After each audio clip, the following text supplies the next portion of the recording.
Bible പറയുന്നു, എന്റെ രാജാവ്, അവൻ യഹൂദന്മാരുടെ രാജാവ്, അവൻ ഇസ്രായേലിന്റെ രാജാവ്, അവൻ നീതിമാനായ രാജാവ്, അവൻ യുഗങ്ങളുടെ രാജാവ്, അവൻ സ്വർഗത്തിന്റെ രാജാവ്, അവൻ മഹത്വത്തിന്റെ രാജാവ്, അവൻ രാജാധിരാജാവ്, അവൻ കർത്താധി കർത്താവ്.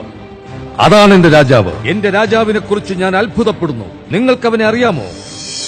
അവൻ പരമാധികാരിയായ രാജാവ്. അവന്റെ അതിരില്ലാത്ത സ്നേഹത്തെ അളക്കാനാവില്ല, നിർവചിക്കാനാവില്ല. അവൻ എന്തും ചുമക്കാൻ ശക്തിയുള്ളവൻ. അവൻ സമ്പൂർണമായും ആത്മാർത്ഥതയുള്ളവൻ. അവൻ ഒരിക്കലും പതറാത്തവൻ. അവന്റെ കൃപ അനശ്വരമായത്, അവന്റെ ശക്തി പരമോന്നതമായത്, അവന്റെ ദയ പക്ഷപാതമില്ലാത്തത്. അവനെ നിങ്ങൾക്കറിയാമോ? അവൻ ഈ ലോകത്തിന്റെ ചക്രവാളത്തിലൂടെ കടന്നുപോയതിൽ ഏറ്റവും മഹത്തായ പ്രതിഭാസം. അവൻ ദൈവത്തിന്റെ പുത്രൻ, അവൻ പാപികളുടെ രക്ഷകൻ, അവൻ സംസ്കാരങ്ങളുടെ കേന്ദ്രബിന്ദു, അവൻ സമാനതകളില്ലാത്തവൻ. അവനെപ്പോലൊരുവൻ ഇന്നുവരെ ഉണ്ടായിട്ടില്ല. അവൻ സാഹിത്യത്തിൽ ഉന്നതമായ ആശയം, അവൻ തത്വശാസ്ത്രത്തിൽ അത്യുന്നതൻ, അവൻ സത്യദൈവശാസ്ത്രത്തിന്റെ അടിസ്ഥാന ഉപദേശം.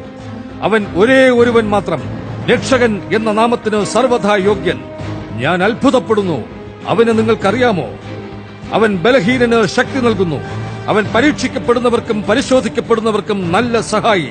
അവൻ ദയ കാണിക്കുന്നു, രക്ഷിക്കുന്നു. അവൻ ശക്തീകരിക്കുന്നു, നിലനിർത്തുന്നു. അവൻ സംരക്ഷിക്കുന്നു, വഴി നടത്തുന്നു. അവൻ രോഗികളെ സൗഖ്യമാക്കുന്നു. അവൻ കുഷ്ഠരോഗികളെ ശുദ്ധരാക്കുന്നു. അവൻ പാപികൾക്ക് പാപമോചനം നൽകുന്നു. അവൻ ബദ്ധന്മാർക്ക് വിടുതൽ നൽകുന്നു, തടവുകാർക്ക് സ്വാതന്ത്ര്യം നൽകുന്നു. അവൻ യുവാക്കളെ അനുഗ്രഹിക്കുന്നു. അവൻ അശരണരെ ശുശ്രൂഷിക്കുന്നു. അവൻ വൃദ്ധജനങ്ങളെ കരുതുന്നു.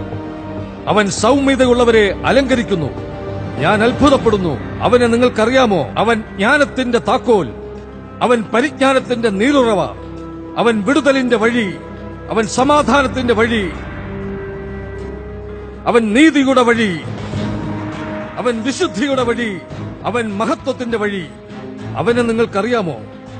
അവന്റെ ജീവിതം അതുല്യമായത്, അവന്റെ നന്മ അതിരുകളില്ലാത്തത്, അവന്റെ ദയ എന്നേക്കുമുള്ളത്, അവന്റെ സ്നേഹം ഒരിക്കലും മാറാത്തത്, അവന്റെ വചനം എന്തിനും മതിയായത്, അവന്റെ കൃപ ഏറ്റവും മതിയായത്, അവന്റെ ഭരണം ഏറ്റവും നീതിയുള്ളത്, അവന്റെ നുകം മൃദുവായത്, അവന്റെ ചുമട് ലഘുവായത്. അവനെക്കുറിച്ച് താങ്കളോട് വിശദീകരിക്കുവാൻ ഞാൻ ആഗ്രഹിക്കുന്നു. അവനെ വിവരിക്കാനാവില്ല, അവനെ പൂർണ്ണമായി ഗ്രഹിക്കാനാവില്ല.